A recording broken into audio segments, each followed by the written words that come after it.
Yes, I remember when I first started my gardening business, there was a doubt because I was young. I was only, 21, 22, and people would question whether I really knew what I was talking about. And I used to find reverting to Latin was quite useful because they go, oh, he knows the Latin names for these plants.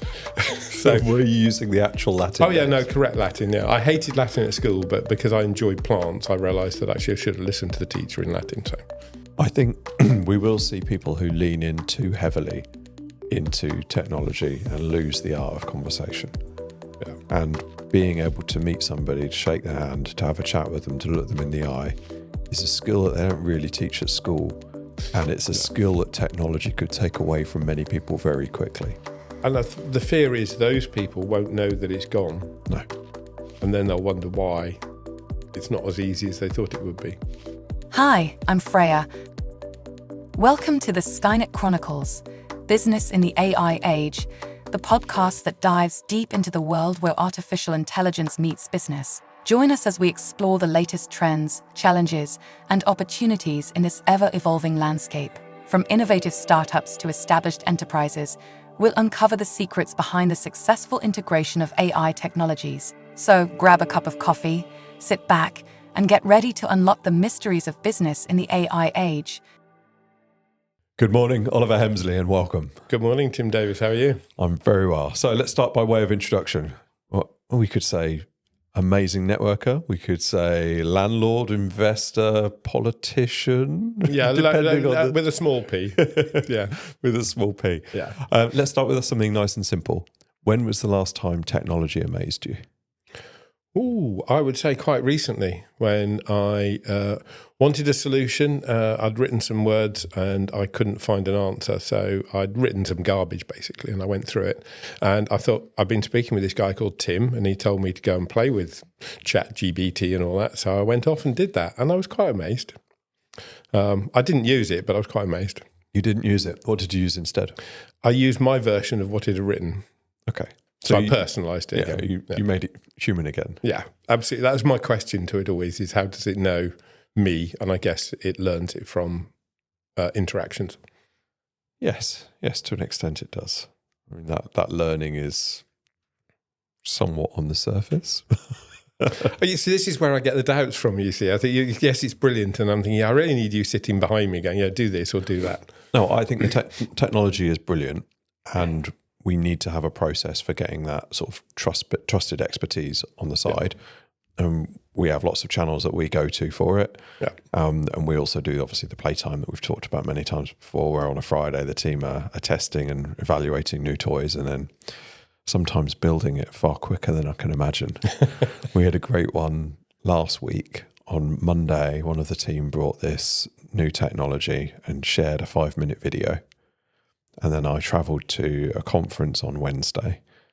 And on a Thursday morning, we have our automated code review meeting, where we just review the progress that we've made in accelerating our own internal processes.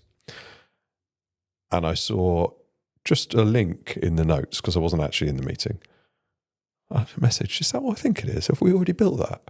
Yes, sure enough we had. Fantastic. So, taking a new concept and then making it into something that we're going to deploy internally, that in a couple of weeks' time will be a product, and just that rate of change is amazing. Will you then use that externally to support people as well? Yes. So you just use it, train it and understand it? Essentially it's going to be a brain that we can deploy into businesses that learns about the business and has it described in a Wikipedia format so a human can read it and navigate it, but it also powers agents to understand about the business. Wow. I think, business generally, the problem is that who do you go to? How do you know that, Project Rising is the one to talk to rather than someone else? And I think, how do you prove it? And we've got so much out there now that it makes it really complicated. And a lot of it comes down to human connection. Yeah. So the irony being, as an AI company, the best business that we do is when we go and see people in person. Yeah, face to face. When we meet at events, because then you can have an actual conversation, you can ask questions, and you can pretty quickly cut through who's just recommending tools and who actually knows what they're doing. Yeah, but that's your inside knowledge on it, isn't it? So for us as sort of makey learns, it's quite difficult to know, are they talking about the right stuff? I glean from people like you and I do sort of deep dives on businesses to understand what they're offering. but looking and saying, okay, so does he really know? And it's those natural conversations you have that make that real difference. And you realise, oh, they actually do know what they're talking about. Yeah, and I think you can still do very, very limited tests, can't you? Just show me something then. Give me some proof that you actually can do what you're saying. Yes, yeah. Because even somebody that started yesterday using the right tools can make a dramatic difference in a business. Yes, yeah. That doesn't mean that they're no good. It just means that they're new to it. Yes, I remember when I first started my gardening business, there was a doubt because I was young. I was only, 21, 22, and people would question whether I really knew what I was talking about. And I used to find reverting to Latin was quite useful because they go, oh, he knows the Latin names for these plants. So were you using the actual Latin names? No, correct Latin, yeah. I hated Latin at school, but because I enjoyed plants, I realised that actually I should have listened to the teacher in Latin. So, but hey, you learn afterwards, don't you? And are you still an avid gardener now? Not as much. I enjoy a garden, but I'm quite happy to sort of, look at it rather than get my hands dirty on it. But I still have to because I've got an acre and a half at home. Yeah, you can't leave that all to the robots yet, can you?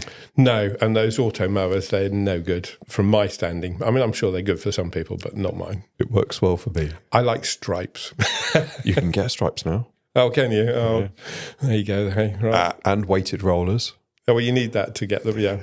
Do you get the vibration, though? Because that's what scares the moles off during the summer. I don't know that you get the vibration. I imagine there's a module you can add for that. Somebody somewhere will have thought of it. Somebody will design it, won't they, if necessary. So, yeah. I hadn't realised that the vibrations were sending the moles away. The petrol engine and the vibration created is why beautiful lawns don't have moles in them, because of the vibration into the ground. Nice. Yeah. Learn something every day. Yeah. Yeah, and not useful sometimes, I'm afraid, Tim. But well, it is useful. But I quite like moles. But well, yeah, in the right places. It's a bit like flowers and weeds, aren't they? They're only just the same thing, but just in different places. Yeah. So, tell me about your journey back into small p politics. Well, I actually got elected originally in 2015, and I rapidly ran up through the ranks, unintended. So I led Rutland County Council through COVID, and then due to me falling out with Boris, we won't go into politics proper here. I left the Conservative Party, and they didn't like that, so I got kicked out, or left before they could kick me out, because it would have been a bit bloody. And I've been quietly waiting in the background. So I've remained a county councillor, but just been on the back benches, and I've been working with the Liberal Democrats. Not that I'm a Liberal Democrat, just make that sure. I persuaded them they really needed my skill set, and they agreed. So they signed me back on the 1st of April. I don't know whether that's a clue there, but hey, Fantastic. And so you're covering Rutland area with what responsibility? So yes, Rutland, and I have transport, highways and waste, of all exciting things. They are exciting and very topical given the amount of holes in the roads at the moment. Yeah, but people comment about that, and I left Rutland to go and see a new client I'd got in Northamptonshire, and those bollards they have that sort of mark, roadworks, whatever.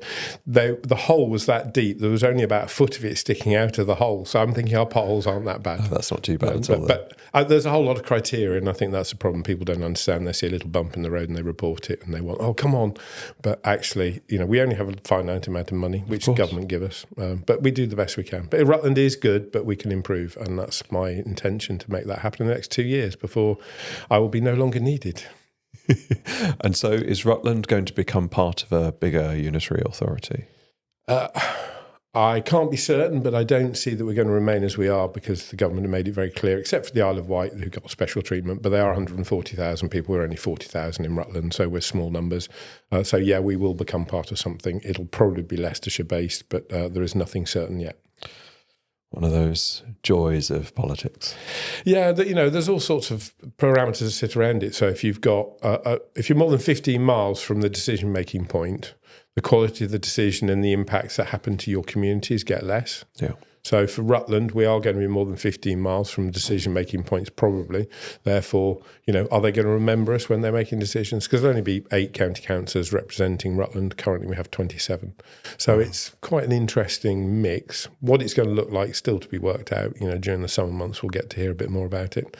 And are we going to be paid as they are in Leicestershire? Or are we going to be paid as we are in Rutland? So there's lots of questions. Not that we're there for the money, of course. So one must make sure that people understand. Is there that much of a difference then in terms of the payment some structures? places, they get paid, enough to live on, Rutland pays sort of, I think 4,000 something for a county councillor. As you get more senior and you have more roles, then obviously they expect more from you, they give you more. But when I first became leader, I went off on a training course with the local government association, and I met the lady from Kent, and she was on 60k plus. Wow. And I was, I think, topping about 18k, and she had 2 PAs as well. And I'm going, hang on, we need to do something about this. But Rutland is small and beautiful, so I understand why we are where we are. I love that you added beautiful. It is a beautiful county. Well, it's a beating heart of the UK. Let's be honest. You can't describe it as anything else. I won't describe it as anything No, else. that's good, Tim. I actually like that it's quieter and not such a high energy part of the country. It's interesting that, because you get those people who go, yeah, we've got Rutland Water, it's great, we get visitors, and then you've got people, we don't really want the visitors, but that helps the high street economy. It's a whichever way it goes. Beautiful it's not going rolling countrneed there. Yeah. Oh yes, yeah. You're a man on a bike, aren't you? I am. Yeah, you'd enjoy that. Yeah, I do. Yeah, many a time. Need to get back to it. So you're a man that loves networking. You've been involved in Rutland Business Network.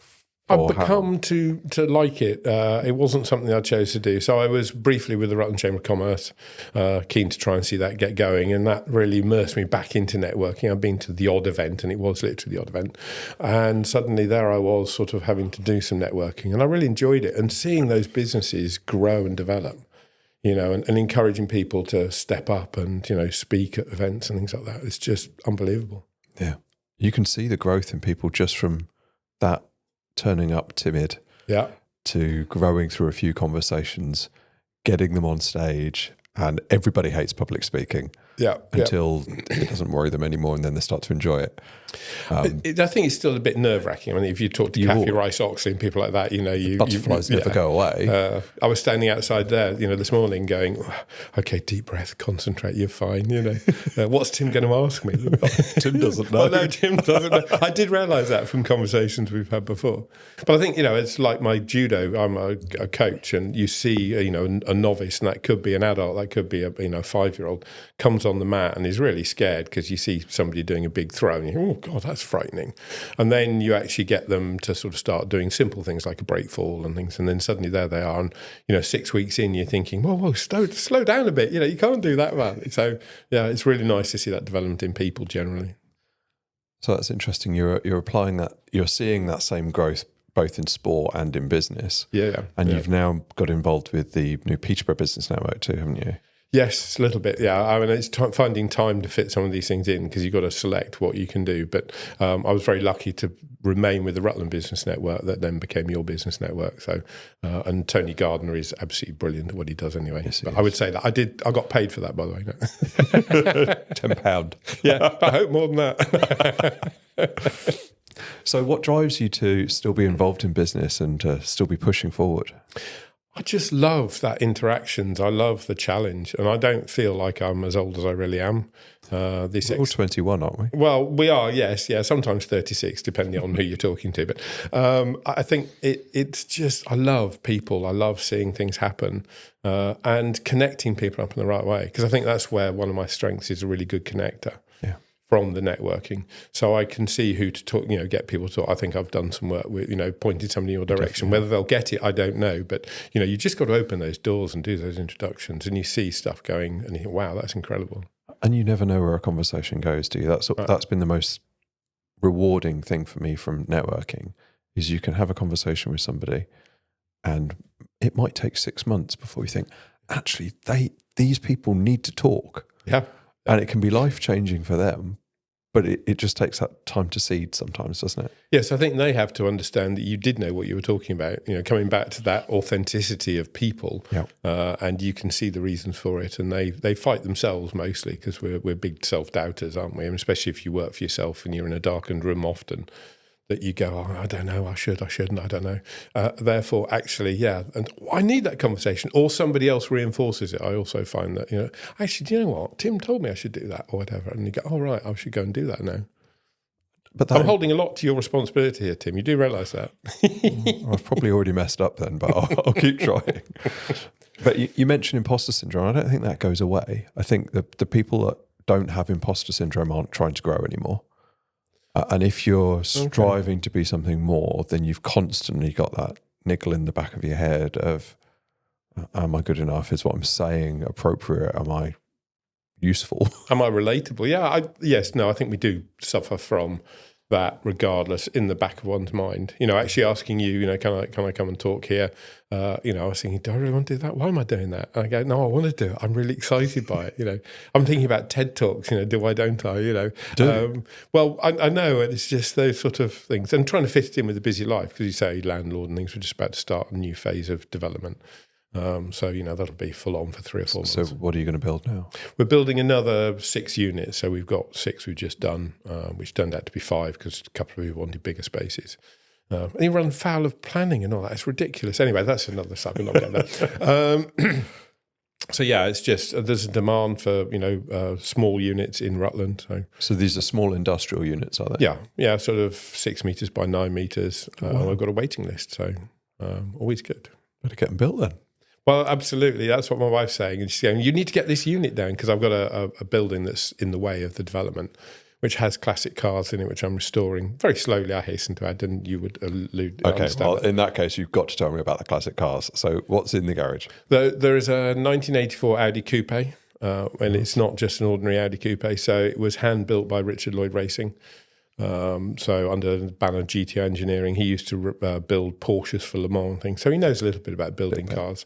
And he did, I don't think he did it personally, but they put an improved engine in it, lowered suspension and sort of, bigger boots and a bit of improvement. So it was a really fun car to drive. And unfortunately, I just got it ready to go back on the road, having been off for a couple of years because we had children. It didn't really work as a sort of car for children.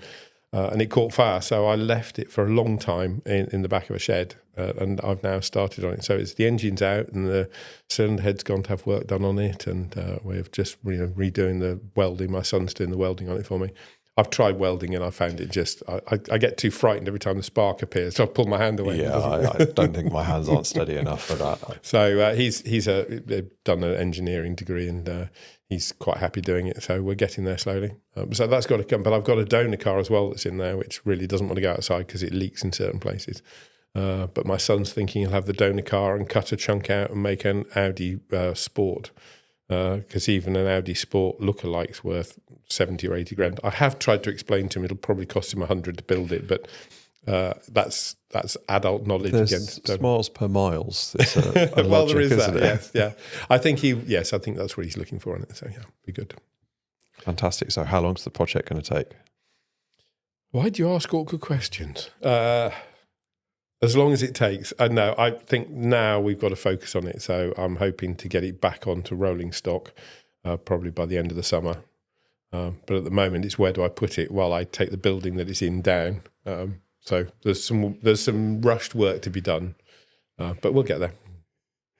And when that building comes down, then the plans are already through. You're ready to start. Yeah. So it's just that the pad that the new building is going to be on is directly behind. So while you could construct it, it's just safer for everybody to take it down. And I like a clean working site because it just becomes complicated. Having been in project management of those sorts of things for many years, you can do without the hassle. Wow. So judo, cars, gardening, politics, landlord. Not really just landlord, also construction. Yeah, well, the first set of units I got was a converted hen house. So we took the walls out, we jacked the roof up, took everything down basically and built everything up underneath. So that gave me the first 10 units that we have in our portfolio. And then I've extended that to the outhouses. So I've got another 5 small workshops. So before you made that change, how many hens would have fitted in the hen house? Because that sounds like quite a big space. 9,600 square feet. When we had it, it had about 5,000 hens in maximum. But then it went out to contract and they just packed it and there were 8,000 hens in it. It was horrible. And then it wasn't big enough for the egg collections. Legislation came in, they had to disinfect and everything else. So it meant that they'd have to come and only take a third of a lorry full. So they said, build 2 more houses or we're not going to carry on contracting. So the guy who we contracted out to pulled out and we left it. It was derelict for about 5 years. So I said to my parents, what are you doing with the building? I said, well, it's going to fall down at some point. I said, can I have it? So we did a deal. I took it off their hands and did the work. Fantastic. So all of the properties that you're putting are on the family land, essentially? Yes, yeah. We're trying to make it, so we're looking for next generation stuff now. So we've formed a new company and, we're trying to make it so that we can pass some of it on without Miss Reeves taking it all off us. There does seem to be a trend towards that, doesn't there? But it looks like everywhere you look, there's another slice being taken, yeah. Or the date for retirement's being moved further away, but I think that's Keir Starmer. Right? It's 107 now, isn't it? I think so, yeah. So it's a good job. I'm checking out at 103, so just before I get it, yeah. Crazy times. So as you look around the growth of artificial intelligence and robotics, and obviously you follow the news stories and you hear presentations from silly fools like me and others, what's surprising you and what do you think the next couple of years hold? It surprises me that people grab it and think that it is absolutely the answer to their problems, because like any solution, there's some nuancing around the edges that are needed to be done. Where's it going to go? I think it's going to take over a lot of roles. I think the understanding from people talking is that their jobs are going to go, but I think they're just going to end up being able to work more efficiently. And so we're going to see a streamlining in companies of numbers of personnel doing specific jobs, but the front-facing bits hopefully will be improved, because you look at, I'm picking John Lewis, but I don't mean to pick on anyone particularly. They've got a lot of customer focus, but when you try and get something fixed, they're not very good at it. So that needs to be redressed, because otherwise companies are going to start losing their customers, and that's going to really hurt their bottom line. What do you think the people do who are freed up from these companies, whether voluntarily or not? Do you think that there's going to be jobs for them to go into, or do you think that becomes an increasing dependency on the state, essentially?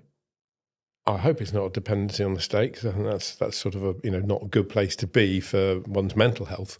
But I think that there's opportunities to be able to develop other things. So looking around, making use of one's what you've learned. When I've realised in my journey that actually I know a hell of a lot, but I've told myself I don't. This imposter syndrome stuff again. But it is those things, and going, actually, people need that, because so much knowledge is just retiring and being lost. So capturing that knowledge and being able to put it back into the front end would make a huge difference. Whether that's human or whether you can do it through, feeding stuff into AI, I don't know. I mean, that's beyond my skill set. I think that there's two really interesting opportunity trends at the moment. There are a vast number of businesses that have been owned by baby boomers who are looking to retire. Yeah. And so there's opportunities for the next generation to buy in, buy out, potentially, depending on the deal structure, those sorts of businesses, and then apply technology and learnings to them. Yeah, yeah. The other is experiences. We love meeting up and doing things. Yeah. And as AI takes more and more of the thinking and the monotony, and robotics leads into some of the manual activity that people have struggled with, there is going to be more free time, whether that's in terms of people working less days per week, or people deciding to retire early, or people not having work. But there are going to be a large volume of people who want to actually do things together. And I think human activity businesses and experiences are going to be crucial. It's very interesting. Yeah, and I'm with you with that. I think actually we've got stuck, haven't we? We've come through the 40-hour week, retiring at 65, working 9 to 5, and actually life doesn't have to be like that. And the sooner we can break some of that and actually accept that we have some free time and it's okay to go off and do stuff, and therefore those experiences and things. So, yeah, I think there's a real opportunity there in development of that. And those skill sets, and I look at, the people like Emily Potts with, exit planning. My parents wouldn't have understood what you're talking about. And now we actually need to be doing it. I exited a business without any plan, and it was a disaster. I got nothing for it other than the cost of the equipment. Now, looking back, and therefore you think, actually, we're moving towards these things, and therefore the opportunities for sharing of information and all that is much better. and you get better value, and then you get a better pass on as well because you've set it up ready for that. Because I think a lot of people get stuck in the business and can't let go, and they like to keep their hands on the reins. And I see that a lot from people I'm working with, that they want to grow but they can't because they're the blocker sitting at the top going, well, I want to know everything. Well, you don't need to know everything, and I'm doing it this way because that's how I've always done it. Yeah. Yes. Well, that's a classic one, isn't it? Yeah. So if you could go back and advise you at the point when you exited that business and didn't get anything other than the money for the equipment, what advice would you give yourself? I would have said, take myself seriously. I did in the business, but I didn't have contracts. So it was all very loose. Yeah, I'll turn up next year and carry on cutting your grass and things. So there was no need in my mind for a contract. Yeah. But that sort of discipline that you put in there, and then how you operate. So a lot of it was in my head, and how I wanted lawns cut and things. So I did get towards distilling some of that in the latter days because I set up a franchise of that business. Not that it became a success, but it was the experience that generated, because you have to look at it through a different lens. So I would say to myself, yeah, actually take it seriously and think about the future. Think about where do you want to go, because you're not going to be a gardener when you're 70, other than your own garden, if you like it. And it's still going to hurt your knees. But absolutely, hurt your knees then too. Yeah. The landscaping bit was the bit that I'm probably glad I've retired from, because your grip starts going, and carrying 2 big 3x2 paving slabs just to show off is now something in the past. Yeah, probably a good thing it's in the past. I think that would kill me today. So what advice would you give to somebody starting up a business now? Look at the end goal. Why are you doing it? I mean, obviously it's a way of life, a source of income or whatever to meet a need that you have. But actually take that view and say, what's this going to look like when it's matured? And that's a complicated one because you really don't know, especially if you're young, you've got all those lovely aspirations. I see people saying, I'm going to set up a coffee shop. And you go, that's great, fantastic, really good idea. Where are you going to do that? I'm going to do it in Oakham. Okay, so how many coffee shops are in Oakham? I don't know. Well, there's 9 already. So, would you be sensible to do that? How are you going to stand out from the crowd? So those things first off, but then I actually think, how do I pass this on? Because I don't want to be a barista for the rest of my life. I want to be doing something, I want to enjoy the privileges of having run my own business. So think about those journeys and find people who can help you with that, who've got the experiences, who've been through that mill, to be able to then say, yeah, I can see now this journey incrementally. That's where I'm heading. I'm not looking to just be the pot washer for the rest of my life. I think that, and understanding how the technology is going to continue to shift. So I think if you ask anybody what's going to happen in 3 years' time with AI, I don't think they're going to really know, brutally.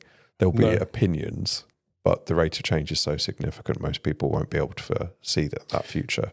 Is there a risk that AI becomes so controlling? I mean, I was talking to a friend of mine who's got a Kia, I think it is, and it went in for a service, and he was bored, and he read all the instructions on it.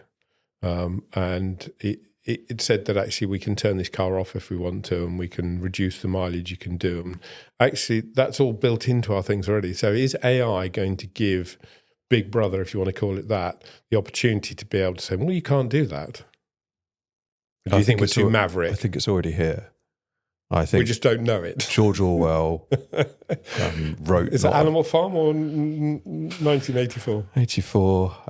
I think we are in a situation where everything can be monitored and therefore probably is monitored. It's just the level that understanding is applied to change our lives. Well, I suppose, making tax digital and all those things is probably just a thin end of a wedge for, some of that. I don't even think they really need making tax digital because they can already see inside all of the bank accounts and analyse and understand. Well, they're doing it over here. Look over here. Well, they're actually busy doing stuff over here, isn't it? Distraction. And the level of CCTV available now and the analysis that can happen on that. We are in a situation where, should the state want to monitor us, it definitely can. Yes, yeah. Which is really quite concerning. But I enjoy living in the country where it's more difficult for them to spot me. But there again, they have drones now as well, don't they? So hey. But I mean, in terms of, can AI control us? At the moment, AI doesn't have that level of independence. So it's executing specific requests rather than operating at a level of full autonomy. So you think I've been watching too many sci-fi movies, really, currently? No, because any of those sci-fi futures have the potential to be our future. And I think it's good to understand what some of the possible is. Yeah, yeah. But at the moment, can your car be shut down remotely? Well, yes, but your Audi can't. Well, that's one of the reasons I'm building it. So if there's an apocalypse, I've got a car that doesn't have any ECU or any governing, and it will still work. Yeah. In fact, when I started that business, I didn't really know what I was doing. This is a repeating story throughout my life. But now I realise I've got a business that's AI proof. Yeah. Because people are always going to want to be driven to a wedding in a classic car. Yeah, because what have you got? You've got It's a 49 Bentley. Bentley, very nice. Which seemed like a good idea at the time.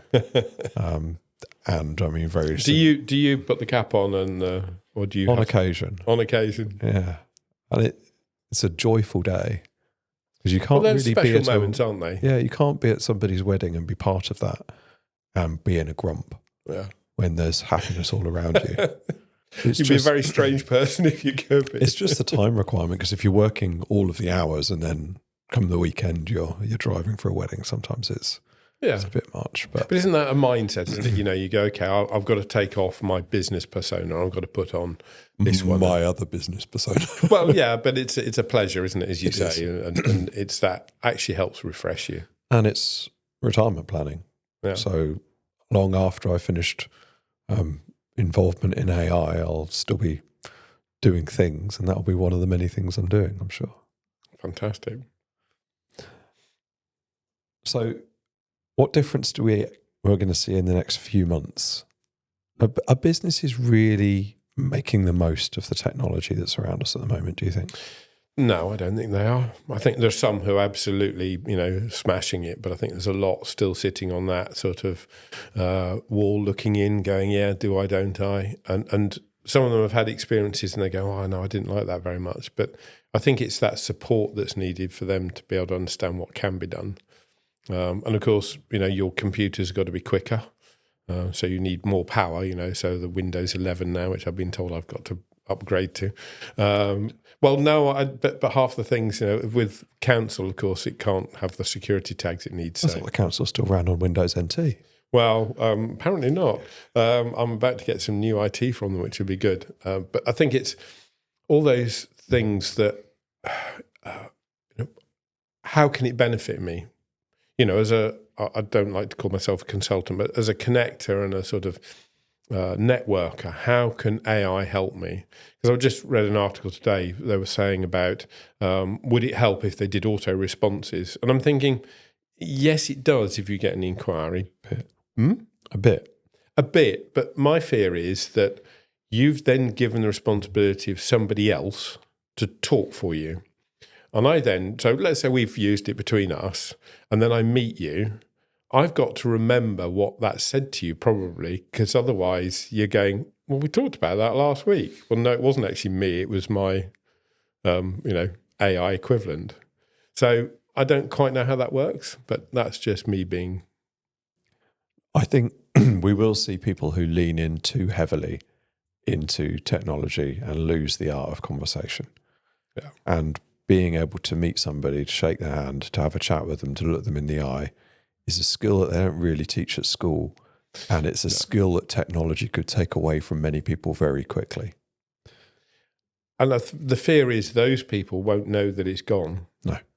And then they'll wonder why it's not as easy as they thought it would be. Because I'm using AI. Why isn't it working? Maybe I'm cynic. No, I'm just as cynical as you are. I think you can be bombarded by emails and messages. Yeah. You could choose to be constantly consuming content from social media, and you're none the better for it. Actually picking up the phone and having a chat with somebody, meeting them, is some of the fun of life. And we just need to be using technology for the back office things that are the mundane, so that we can spend more time actually interacting with people. People buy people, don't they? Absolutely. Yeah. You can't get round that in any way. You can do fully remote. We're a fully remote company. Okay, yeah. But if we never meet the customer, versus we've had in-person meetings, 4 times more likely to convert the business. Yeah. Well, there's no point staying completely remote. So you have to meet, you have to get to know each other, you have to understand what's going on in the business, because then we can make the recommendations that actually makes a difference. Because I think when people talk, sometimes you can feel there's a hesitation or a question that they don't really know how to ask because they don't want to appear to be stupid, or they don't want to be felt like they don't understand what's going on. But actually, I reckon there's never any stupid questions asked, because if you don't know the answer, you need to understand it. Yeah. But I think that you can see in the face. You go, okay, so you're not certain. So what's holding you back from this? And those sorts of things.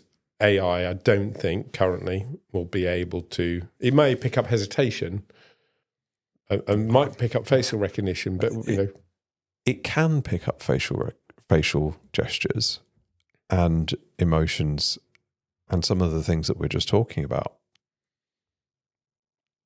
and it will be able to react and respond to that. But I don't think we would take that response in the same way as we would take if it was from a human.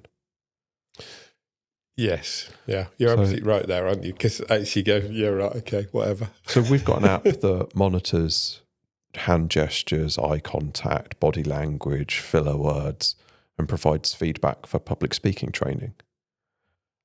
And it gives great feedback, and it encourages continuous improvement, and it allows you to compete between your peers. But I don't think it's the same as having a dedicated coach you're working with in person. It's great for moving you along. Yeah. But having a human expert in the room with you is priceless. But it's also expensive. So it's that balance, isn't it? Maybe it's a sort of an aid that is useful to begin to shape you, and then you meet with a person. Because we have body languages that we don't understand. I talk to people, I've interviewed a lot of people for businesses, and, they sit there with their arms folded, that typical closed position. Now, some people are comfortable with their arms folded and they don't see that as a problem. But all those subliminal messages we send every single time. Yeah. I remember meeting a very senior politician, and he sat there with his legs apart, and he scratched certain parts of his body. And was he a prime minister? No, he wasn't. But he was. Could have been. But it's just, you look and you're thinking, do you know what you're doing? You are just so ignorant of your body language and what you're saying to the importance of this conversation we're having. Yeah. Interesting, he's no longer in that role. He's no longer a politician, as far as I know. But I just, we're so assessed by stuff we don't even know. Yeah. When people turn up, I used to do something when lads used to come for an interview.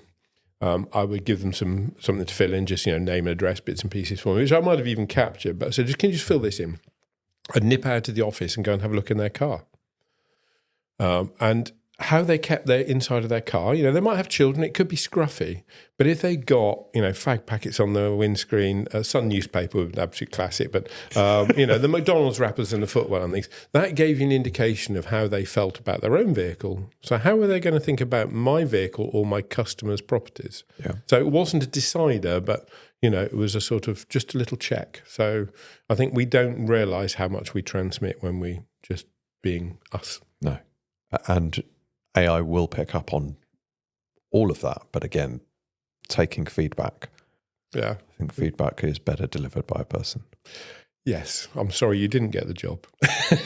Well, people aren't being told that. Well, no, it's just dead silence now, isn't it? I mean, send out 1 million applications through the click now to apply button. Yeah. And hear nothing, apparently.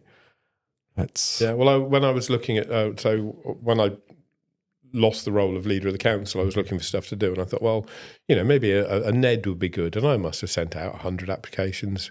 I got one response, a thank you, but you're not what we're looking for, and the rest, nothing, just radio silence. And I think that's a bit disrespectful, that you've taken time to put together something, and I know that a white male over 60 probably just gets swept into the basket anyway, but it's just, we're losing those skills again, that etiquette that maybe we could refresh.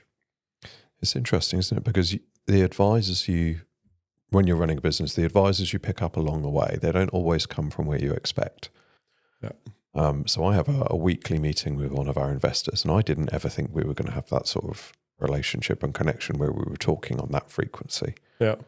And we have other advisors who I meet with Brian Soanes once a month at his business academy, group of business owners, and we go and set the world to rights and share what's going wrong and provide some pretty critical feedback to each other. Yeah, but it's a safe space. It's a safe space, and all of our businesses have grown as a result, whether financially or whatever metric you choose. Having those advisors that you trust and can keep you accountable, but can also give you the occasional kick in a way that isn't going to break you, that you moves accept you along. Yeah. And it comes back to that relationship. You do take feedback from people that you trust, and that generally takes time to build, doesn't it? Yes, yeah. I've just started a network with another couple for the sort of senior Rutland businesses, trying to get them in a room and just talk about problems that they have. And they're very similar. What size? Sorry, I've just got the frog now. Whatever size of your business, we suffer from recruitment, transport, getting your staff in, whatever it might be.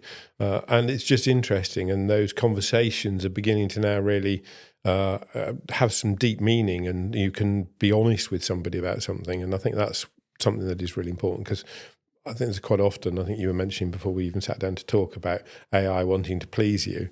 Actually, I just want the truth. Am I ugly? Just tell me. Don't beat about the bush with it. Yeah. There is definitely some overzealous responses from some of the AI models. You've done a great job. That's a fantastic idea. You look brilliant today. It's almost like it's manifesting for you. Yes, yeah.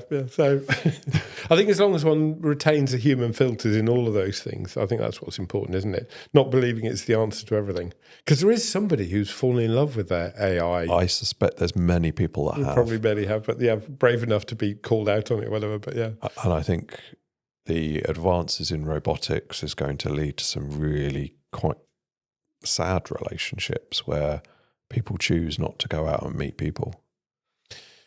Yeah. Well, I suppose for them, it's a safe space for them, isn't it? To that there's not that challenge. You're not going to get, if you're always being told everything's good and you're okay and you smashed that, whatever. Why would you want to go out and find that actually some people going, well, what are you doing that for? That's rubbish. Maybe. But you're absolutely right. I think the vast majority of people would be comfortable with that as a situation. But if you go out and do hard things. That's where the growth happens, isn't it? The hard things that you're not sure you want to do, or you're not sure you know how to do, by putting yourself in those environments, that's where you become better at whatever discipline you're working in. Absolutely, yes. You've got to go and do it, and you've got to get those knocks back, not necessarily totally hard knocks, but it rounds you. I was bullied at school, and it taught me to be very resilient. So I have amazing resilience. I'm cool under pressure, because doesn't matter really what you throw at me. Real pressure. Yeah, whatever you throw at me, it's fine, Yeah. And then one person described me as exciting to work with. I'm not quite sure what they were talking about, but hey. You were taking all the risks because it didn't matter. Well, probably, yeah. I don't mind if people want to have a go at me. That's fine. That's your opinion. When we were doing a project at Rutland, a gentleman came up and not quite physically threatened me, but put his finger very close to my nose and told me that my father would be disgusted with me. And I looked at him, and I was not quite a black belt in judo then, but I was getting that way. I looked at him and I just went, okay, whatever. And nothing, I assume he was disappointed that I didn't react, but there's no point. He's got his view. He's entitled to it. Just let him get on with life. The ability to react and the choice not to. That's one of the basic trainings in martial arts, isn't it? You can recover yourself in a situation. And I suppose it is. You don't realise what you've learned, actually, especially in martial arts, because I don't know if a situation occurred, how I would react. But there again, I've had things flare up in front of me, people getting a bit aggressive, and I've known how to step in and deal with it without having to use aggression myself. So yes, you do learn, but you're just not aware of it. So again, that maybe comes back to self-doubt, does it? And the benefit of gradual programming. Yeah. Because that's essentially what it is, isn't it? If you're practicing and practicing and practicing and doing something hard, you're getting better at it. Yes. And over time, you become better for it. Yeah, and I think it's when other people look at you and say something and you suddenly realise, maybe I am actually quite capable. I now run the judo club, so people look to me for guidance, and I'm thinking I'm not the best coach there by any stretch, but I do understand the sort of, the needs of offering a safe space, making sure you teach them how to fall over safely, those disciplines. Respect is one of our big drivers. If I see somebody being disrespectful, I will step in and have a quiet word, and then we'll escalate it to a point where they train with me, and that usually sorts them out. Yeah. So where do you run the club? Oakham Enterprise Park, which is what was Ashwell Prison many years ago. Fantastic. So we've got a big gym there, which is great, with a sprung floor. It's probably the best judo club in the East Midlands as far as facilities. And how many members do you have? Somewhere between 70 and 80 at any one time. Mostly the money we get pays the rent, which is what we have to meet. So we're all volunteers. We've got level 1, 2 and 3 coaches. Just about to try and get 4 more people through their coaching qualifications, just to strengthen, because we've got a growing interest. How old is your youngest member? How old is your youngest member? You can't start judo till you're 5. So 5 to 8, you're in the sort of what we call Kanos, because Jigoro Kano didn't invent judo, but he took all the various martial arts and put together judo as such.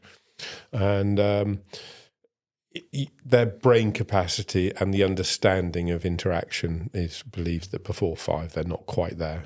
Yeah. Some parents would argue with me that that's not the case, but luckily I go, no, they can't come. So 5 to 8 is a learning journey for them, and then from 8 onwards they get into sort of juniors, and they start being able to be graded and all those sorts of things, so we can monitor their progress. And how many of the students are competing at a national level? We've had several in the past years. We've got probably 6 or 7 who are now looking at doing the competitive route. COVID really put a sort of curveball in, because we went from having 70, 80 members to 3. Luckily, some of them carried on paying, but the first session back after COVID, I stood there with 3 people opposite me. I'm thinking, this isn't going to make a judo club. So we've worked quite hard, and obviously people wanted activities, but trying to get known out there and things is difficult. Because it used to be a schools program where you'd go into the schools, so you go into the primary schools, run sessions, whatever, it was archery, Zumba or whatever, and then the children could go, oh, Mum, can I do that? Or Dad. So they'd then bring them along. And of course, that's all gone because of, yeah. So, I mean, whether that's across the board, but certainly in Rutland, because they're all academies and things, and they don't have the capacity to be able to, because they have to go and do a risk assessment on the journey to the place, risk assessment for the place, and that's half a day for the whatever. Even though the place has a risk assessment, we have full risk assessment of the dangers of doing judo, but they're not allowed to use that. They have to write their own whatever legislation somebody put there, think it was sensible. So that's gone. So now we rely on word of mouth things. So we actually do a really good thing. We have trophies which we give to the juniors. So they come along and they do a bit of judo, and we go, Johnny, you did really well today. Here's a trophy. Put your hand on your heart. Promise to bring it back next week. And off you go. And of course, they then take it to show and tell. Yeah. So we've got in another route, which works well. And then we do stuff with the scouts and the guides and things like that. We'll run sessions. Yeah. It's all about spreading the word, isn't it? It is. I mean, we're lucky in that if you type judo into Rutland, you're pretty much going to get us, because there's no other offers immediately. Yeah. Even though people's told me that they can get me to the top of Google, I'm going, I don't really need to be at the top of Google because I already am. What for? It's not a huge place, is it? No. 40,000 people, and we got 70, 80. And it's just great seeing those people. And we interact with the other sports clubs. So coming back to some of the connecting of businesses, I'm trying to do something similar with the sports clubs.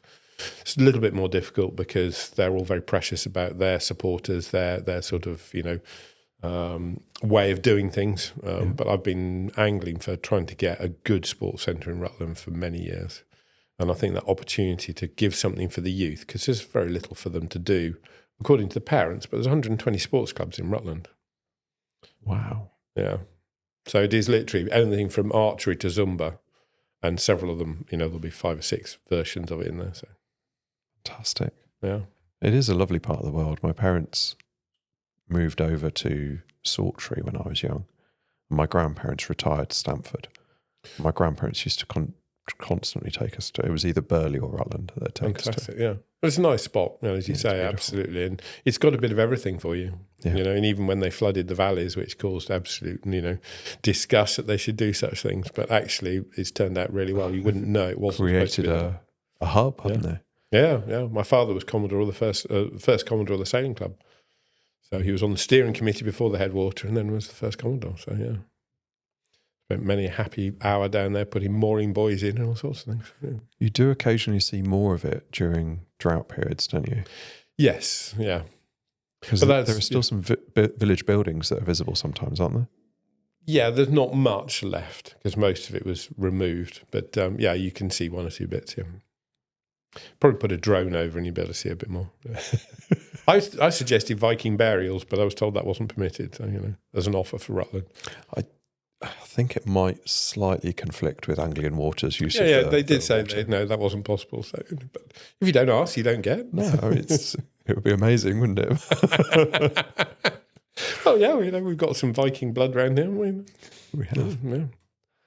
So what's next? What's your next project? Very good question. I think probably I want to do a bit more travelling. So our children are old enough now for us not to have to be at home all the time. Yeah. So we did South America, we've done South Africa. So we're looking at China maybe next year. Fantastic. So just maybe picking a destination every couple of years and going and spending, 3 weeks just travelling around. Enough time to soak up a bit more. Yeah, and learn, do we want to go back, don't want to go back? Love South America. We're quite happy to go back there. I was quite surprised. I went up Rainbow Mountain, and I wasn't the oldest person who went up Rainbow Mountain, but when I said I wanted to join the group going up Rainbow Mountain, the guides went, "Are you sure? It's quite hard work." And I thought, damn you, I'm going to do it. Yeah, that's all the drive I needed. Thank you. And we went up as a group that was, we went with a really good travel company, and they just had a nice group of mixed people, mixed ages and things. And we got to the top, and I was just sort of, there, stick that in your pipe and smoke it. Absolutely. I'm not going to be told I can't do something. We went to the O2 on Saturday and climbed the roof of it. Oh, wow. Which is a fantastic experience. It is not physically challenging, but you cable on. And but still. And when you get down the other side, there's a sign saying, "Congratulations, you have burnt 450 calories." No, I haven't. It says 150 right here, and it was monitoring my heart. Obviously, you're super fit. So I don't know that I'm super fit, but I'm not that unfit that it burnt 3 times the calories. No. Actually, O2, quite interesting. The porta cabins that we used to build that a couple of them ended up in Rutland. All right. Because we ended up, I was responsible for helping put in the kids' dome, which was like the preschool for Langham. Yeah. So the parents were asked to get together, and my wife was supposed to be at the meeting, but she wasn't feeling well, so I went. Ended up being chairman of the committee that put that in. And we ended up with them. So we called it the kids' dome. As soon as we handed it over to the school, because you've got lottery funding that the school couldn't access, so we did that. As soon as it got there, they renamed it, which I thought was a bit disappointing, because I thought we built in some heritage into the words here, Yeah. But, hey, well, yeah, this is the way of the world, isn't it? Yeah. So more travel, but got a car to finish.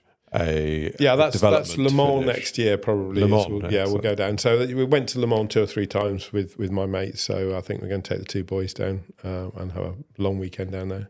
My brother-in-law's got a yacht, so we'll probably do a bit of sailing. We did some last year. I think we spoke about that briefly. Yeah. And I'm going off there again. He's just sent me the itinerary of when he has spaces on board. And we'll either do the long haul, take it back to the dry dock before at the end of the year or whatever. But we'll talk with him and have some fun. So. Fantastic. Yeah. So it's definitely busy with business, but mixing in lots of pleasure. Yeah, it's that balance. Just working when I need to, meeting with people. The business I've got, Stone Soup Solutions, is very much about being there, and I work probably 6 hours to 12 hours a year with any one person. Yeah. So I spend time talking through with them. I'm there for them outside that, but they don't actually need that much input, but they just need that confidence. So and I work that on a retainer model, which seems to work quite well. So that's just setting people on the right path and checking in with them. Yeah, making those introductions, and so, building their confidence, but also, one company doesn't even have a 5-year plan. And I went, you're wanting to grow this. I mean, they're experienced business people as well. They don't have a 5-year plan. And they went, well, we know what we're doing. I said, well, where do you know that? She said, it's in my head. I went, well, that's no good. Doesn't translate well to the team either, does it? No. And if you want to go and borrow money or any of those sorts of things, because they will need that at some point. The bank manager wants to see something a little bit, well, probably we won't be going to a bank manager, we'll be going to one of the funding groups probably. Yeah. But, they want something a bit more solid than, I've been thinking about it. And, so putting in the fundamentals, coming back to what you're talking about, what advice would you give yourself is actually take yourself seriously. Yeah. Map out where you want to be, what you think it's going to look like. There's going to be some changes, I was responsible for putting in the 50-year vision for Rutland, which turned out to be called the Future Rutland Conversation. But it was about where do we want to be? Because if you keep on just going, well, I want to be there, I want to be there, you end up way over somewhere else going, how did I get here? Because it's not in your journey, it's not in your plan, and you get disrupted and you get sidetracked and all those things. So clear vision is absolutely paramount. And does that apply to kids as they're leaving school too? So what advice would you give to an 18-year-old who's just finished their A-levels? Go and explore as many opportunities as you can, because I think many people end up in a career that they didn't want. I don't think we help them particularly with the way our systems work, but just immerse yourself in the different opportunities and then make a decision. I made the mistake. I have an HND in business management. I went off to Australia, worked for lots of people and thought, you know what, I can do it better than them. And slightly naively, yes, some of it I could do better than them, but some of it I clearly couldn't. So I paid for my own mistakes for the first 5 years of running my own business because I didn't learn at somebody else's expense. I'm not saying, go and learn all your mistakes at somebody else's expense, but just that nurturing you get from being in a business, working with people, listening, paying attention. Why do we do this? Well, we do this because, and there's reasons always. There's the story about the 3 bricklayers, isn't there? The one he's asked, he says, I'm just laying some bricks. And the second one's asked, he says, I'm building a wall. And the third one says, well, I'm building a hospital. They're all doing the same job, but they're taking something different from it. Yep. So I think for children, go and explore, find out what you can take from it. Are you going to be happy doing this? Because many children come out with degrees because that's the way our system pushes you, and then go off and do something completely different because a degree has no relevance other than proves that you can learn to a higher level than the A-level students or the GCSE students. So I love the book Stone Soup, but can you just share an abridged version of it for our audience? Tim, it's great that you read it. You're the only person I've ever spoken to who actually has read it and reads it to children. Yeah, which I find quite bizarre. So yes, the Stone Soup story is probably sort of mid-1800s in Europe. There's a man travelling with the world on his back. He's had a pretty hard time, and he arrives at a village. And the village has been struggling because they've had some droughts, harvest been a bit poor and things, and they're quite insular. They don't really want to see strangers. So when he knocks on the first door, he's given fairly short shrift and told to move on.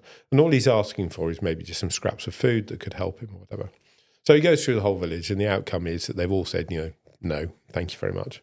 We can't afford to give you any food, whatever. So at the end of the village, there's a beautiful little clearing. And he sees, well, it's a nice place and there's some running water here. So he sets up his camp and gets his fire going, gets his pot out. And actually, interesting, I think somewhere in my pocket here, one pocket, the other. Yeah, I've got the stone that he had. Okay, so he gets a pot going, and then he takes his stone and he polishes it. And he puts it in the pot. And the villagers are sort of quite interested because, he seems to have settled and it's not quite what we wanted, but hey, so they're looking, and then he samples the liquid and it needs something. And one of the people said, well, what about some salt? Oh, that would be great. Thank you. So go and get some salt. I'm sure they didn't speak like that in the 1800s, but, we're modernising it a bit. And so gradually the villagers all contribute something to it. So eventually he ends up with this lovely, rich, luscious soup. So he takes his stone out, polishes it and puts it back in his bag. And he then offers soup to everyone. And it's the most amazing soup. So, the reason for my analogy to my business is that I bring the ingredients that you might be missing from your business and help put it together in a really good, rich blend. It's a great book. It had animals in the version that I read to the kids because obviously it was all pictures. Yes. But it's just one of those stories that you read it and you think, not necessarily asking for much, but the contribution of something small can make a big difference, can't it? Absolutely, yeah. It's interesting how many versions there are, because when you told me about the animals, I went off and I thought, right, okay, I want to get myself one of the earlier copies. There's like, probably 20 versions out there, so I'm thinking, where do I go? So anyway, I've got a plan to get an original from somewhere. So fantastic. Yeah, I think I should have it. Really. I think so. Yeah, even if it's just on the wall. Yeah, yeah, not allowed to be touched. Well, it's been fantastic chatting. Thank you very much for your time. Thank you very much, Tim. Really enjoyed it.